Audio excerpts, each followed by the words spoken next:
सच बिना लाभ लपेट, तहलका इम्तियाजी न्यूज, बेखौफ इरादे, मजबूत कदम। रायसेन जिले के मंडीदीप में स्कूल जाने वाले बच्चों की जान खतरे में, प्रशासन आखिर क्यों है मौन?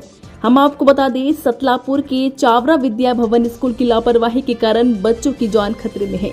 आप देख सकते हैं किस प्रकार छोटे छोटे मासूम बच्चे रोज सुबह उठकर स्कूल पढ़ने जाते हैं, लेकिन परिवारजन को नहीं पता कि उनके बच्चे किस प्रकार घर से स्कूल तक का सफर मौन के मुंह में कर रहे हैं। आज आप खुद देखें किस प्रकार जानवरों से भी बुरा हाल करके आपके बच्चों को स्कूल तक पहुंचाया जा रहा है। वहीं नाबालिग बच्चियों को आगे बिठाकर परिवहन हो रहा है। मंडीदीप नगर के तमाम स्कूलों की हालत बेहाल है। हम आपको लगातार जनहित की खबरों से रूबरू करवाते आए हैं।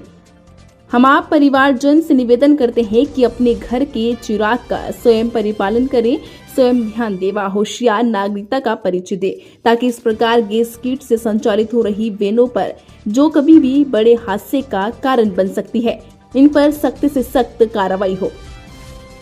वहीं दूसरी तरफ परिवहन विभाग की इस बात को लेकर लापरवाह बना हुआ तो मंडीदीप ट्रैफिक पुलिस सिर्फ वसूली में लगी हुई है। मंडीदीप में 2 थानों के होने के बाद भी लापरवाही का आलम बना हुआ है। जल्द आपको ऐसे ही और भी कई स्कूलों की लापरवाहियां आपके सामने दिखाई जाएगी। तहलका इंडिया न्यूज के लिए अजय आहूजा की खास रिपोर्ट। मैं आपके चैनल के माध्यम से आपने हमको जगह अवगत कराया है। निश्चित रूप से मैंने भी 1-2 बार देखा है और वास्तव में स्कूल में जिस तरह के जो बस ऑपरेटर्स हैं या अपने वैन वाले हैं और जिस तरीके से वो भेड़चाल करके इन बसों को भरते हैं और वैन को भरते हैं, तो बिल्कुल इसकी मैं निंदा करता हूँ। मैंने खुद भी 1-2 बार देखा है कि स्कूल वैन में बच्चियों को भी बहुत गलत तरीके से बैठाया जाता है और मैं इसकी बिल्कुल भर्त्सना करता हूँ, निंदा करता हूँ। और मैं इस चैनल के माध्यम से आपको ये अवगत कराता हूँ कि जितने भी इसमें जो जिम्मेदार लोग हैं, प्रशासन के लोग हैं, मैं उनसे बात करूँगा और मेरा प्रयास रहेगा कि ये बिल्कुल इस तरह का नहीं होना चाहिए। और मैं खुद भी स्वीकार करता हूँ कि ये स्कूल वैन के द्वारा जिस तरीके से जो किया जाता है वो एक निंदनीय काम है और मैं इसकी भर्त्सना करता हूँ। इसमें स्कूल प्रशासन की भी कहीं ना कहीं गलती है। बिल्कुल निश्चित रूप से प्राइवेट स्कूल वालों को उनको ध्यान देना चाहिए। और अगर उनके यहाँ बच्चियाँ या बच्चे पढ़ने आ रहे हैं, एक तो ये मानवाधिकार का भी उल्लंघन है और दूसरा जिस तरीके से बैठाया जाता है तो निश्चित रूप से कहीं ना कहीं हमारी भावना को आहत करता है। स्कूल प्रशासन की लापरवाही है। उनने कैसे करके मारुति वैनों को और जो गाड़ियाँ ऑटो जो चल रहे हैं परमिशन दी है, उसमें ड्राइवरों का लाइसेंस, पुलिस वेरिफिकेशन, कहाँ के रहने वाले हैं, ये करना चाहिए स्कूल वालों को। और उसके साथ साथ ट्रैफिक पुलिस और मंडीदीप थाने वालों को भी इस तरह पर देखना चाहिए कि सुबह से हर परिवार के बेटा बेटियां स्कूल निकलते हैं तो वो सुरक्षित सोच के मारुति वैन में बिठाने जाते हैं, लेकिन वो जब मारुति वैन में बिठाते हैं तो उनको ये लगता है कि बच्चे कम है तो इतने जने होंगे, लेकिन जब स्कूल जब मारुति वैन पहुंचती हैं तो उसमें 15 से 20, 22, 23, 24, 25, 25 बच्चे निकलते हैं। ये स्कूल में पढ़ाने वाले टीचर को, वहाँ के अध्यापक को ये देखना चाहिए। और साथ में मैं उसके साथ साथ उनके बच्चों के माँ बाप को भी मानता हूँ, तो उनको भी जब बच्चा जा रहा है तो एक बार उसके स्कूल तक अपनी मोटरसाइकिल से देखना चाहिए कि स्कूल वैन वाला कितने बच्चों की बात करी है, वो कितने बच्चों को स्कूल मारुति वैन में बैठा रहा है और स्कूल छोड़ रहा है।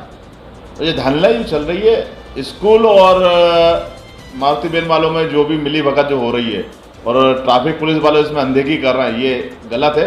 आपके चैनल के माध्यम से आपने हमें अवगत कराया, हमारे नज़र में तो थी ये बातें, लेकिन मैं शिक्षा अधिकारी और मंडीदीप थाने के दोनों टीआई साहब से इस बात पे हम चर्चा करके उनको आवेदन देंगे कि स्कूल वैनें जो चल रही हैं उनका पुलिस वेरिफिकेशन करवाया जाए और स्कूलों को बुला के एसडीएम साहब से माध्यम से स्कूलों के अध्यापकों को बुला के, प्रिंसिपलों को बुला के उनकी एक मीटिंग ले ली जाए और साथ में उनके साथ साथ पेरेंट्स मीटिंग भी बुलाई जाए जब होती है।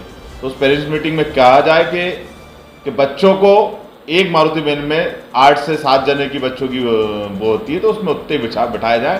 अंततः जो सीएनजी से जो मारुति वैनें चल रही हैं वो अभी तो चलो ठीक है, ठंड है, बरसात चल रही है, गर्मी में आग लगने की ये घटनाएं होती हैं।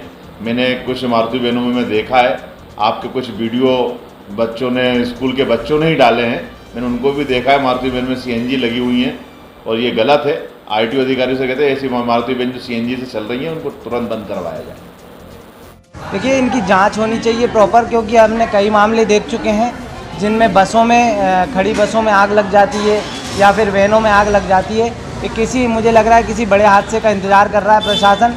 आज हर स्कूल में प्राइवेट वैन लगी हुई हैं और ये पुरानी वैन खरीद करके उस पर गैस किट लगवा लेते हैं ताकि एवरेज अच्छा रहे और कम लागत में ज़्यादा इनका फ़ायदा हो। तो ये जो वैन संचालक हैं इन पर कठोर कार्रवाई करनी चाहिए जो भी लापरवाही करते हैं, क्योंकि कभी भी बड़ा हादसा हो सकता है। खासकर गर्मी के मौसम में जब ये वैन चलती हैं तो इनमें 20-20 बच्चे, 25-25 मासूम छोटे छोटे बच्चे भरे होते हैं। कभी भी गैस की टंकी में आग लग सकती है, कभी भी कोई बड़ा हादसा हो सकता है। इसलिए प्रशासन को अभी से सजग होकर के हर जो प्राइवेट वैन चल रही है स्कूलों में, उन वैनों की जांच करनी चाहिए, उनकी फ़िटनेस जांच करनी चाहिए, उनके मॉडल की जांच करनी चाहिए कि वो वैन कितनी पुरानी है। अगर ज़्यादा पुरानी है तो उन पर कार्रवाई करते हुए उन्हें बैन लगाना चाहिए, बंद कर देना चाहिए।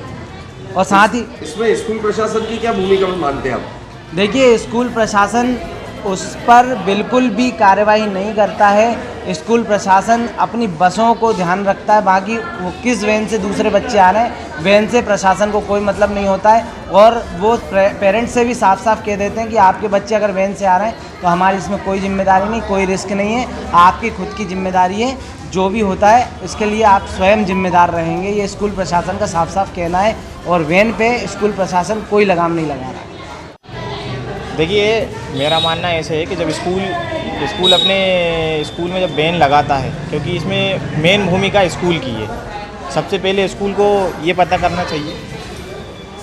क्योंकि मैंने अभी कई बैन ऐसी भी देखी हैं, आप बता रहे थे बच्चे इसके अंदर 25-30 बच्चे इसमें ढोए जा रहे हैं। मगर सबसे बड़ी चीज़ इसमें है कि बच्चे के साथ ढोने के साथ साथ इसमें मैंने कई वैनें ऐसी देखी जिसमें छोटे छोटे बच्चे जिनके पास लाइसेंस नहीं है, वो इन बच्चों को बिठा के यहाँ से ला रहे हैं और ले जा रहे हैं। तो पुलिस प्रशासन सो रही है क्या? उनको ये देखना चाहिए कि जब ये इनकी जांचें कराई जाएं, हम हेलमेट की जांच करा रहे हैं, हम लाइसेंस की जांच करा रहे हैं, हम कोई 2 या 3 बैठ के जा रहे हैं, हम उनकी जांच करा रहे हैं, सबकी जांच करा रहे हैं, पोल्यूशन की जांच करा रहे हैं, तो जब फिटनेस की जांच करा रहे हैं, जब इन सब चीज़ों की जांच अगर करा रहे हैं तो इन वैनों के ऊपर भी वो चीज़ लागू होती है। और मेरे पुलिस प्रशासन से भी मेरा अनुरोध है कि इन जितने भी स्कूलों में वैन चल रही हैं, इन सभी स्कूलों की कौन इन स्कूलों की वैनों की लिस्ट बुलवाई जाए, इनको कौन चला रहा है, इसके ओनर का नाम, कौन ड्राइवर चला रहा है उसके ड्राइवर का नाम, इन सभी की पूरी एक सूची होना चाहिए। और इनमें महीने में इनकी चेकिंग हो कि इनके अंदर कितने बच्चे ढोए जा रहे हैं, कितना क्या लगाया जा रहा है। और अधिक से अधिक, मैं तो इनसे बोलूँ, अधिक से अधिक कठोर से कठोर अगर इनमें दोषी पाया जाता तो कठोर से कठोर सजा इन्हें देना चाहिए। मेरा पुलिस प्रशासन से अनुरोध है। सर, आपका शुभ नाम? मैं फादर साउल। ओके सर, अभी हम आपके स्कूल के यहाँ पे मौजूद है। जी। बाहर अगर हम वैनों की बात करें, जो स्कूल वैन चल रही है उसमें गिनती की जाती है तो 20 से 25 छोटे छोटे बच्चों को वैन में लेके जाया जाता है, जिसमें LPG गैस किट भी लगी है। उसको लेकर आप क्या कहना चाहेंगे? देखिए, यदि हम बाहर जो खड़े हुए वैनों की बात करें और उनमें जो जितने बच्चे भरे रहते हैं 20-24, आपका कहना बिल्कुल सही है, ये तो छुपी हुई बात नहीं है। इसके बारे में कई बार पेरेंट्स को या जो अभिभावकों को ही बताया गया है, लेकिन इन जानकारी के बावजूद भी ऐसा नहीं कि पेरेंट्स इन चीज़ों से अवगत नहीं, वो भी इन बातों से अवगत हैं, लेकिन कुछ कारणों की वजह से, अब वो कारण क्या है वो मुझे भी नहीं पता। वो शायद वैनों से, शायद एक कारण यह भी हो सकता है कि वैन के जो संचालक होते, चालक होते हैं, वो घरों से अपने बच्चों को उठाते हैं या गली गली जाकर अपने बच्चों को उठाते हैं, शायद इस वजह से वो लाते होंगे।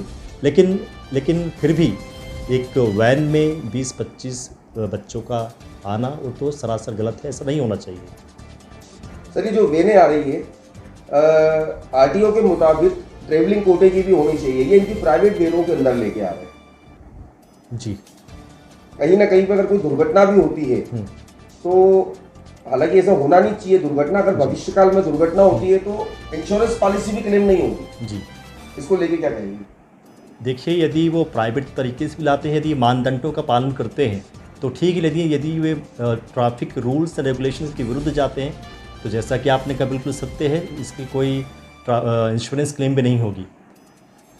तो सर इसको लेकर आप क्या कदम उठाएंगे, इस बात को लेकर संज्ञान? देखिए, पहले भी हमने कई बार पेरेंट्स को इस बारे में बताया है, कई बार यहाँ तक कि कुछ पेरेंट्स हमसे रिक्वेस्ट करके आते हैं। हाल ही में हमने एक गांव के रिक्वेस्ट के आधार पर हमने एक बस चलाने का निर्णय लिया था। हमने बस वहाँ भेजा भी, मैं खुद व्यक्तिगत रूप से वहाँ पर पेरेंट्स से बात करने गया था, हमने बस चलाया भी। लेकिन दूसरे ही क्षण जो वैन संचालक हैं वो जाते हैं और पेरेंट्स से निवेदन करते हैं, और उसी दिन एक ही दिन में सुबह की पारी में हम बस से लेकर आते हैं और दोपहर की पारी में वैन बच्चों को लेकर जाता है।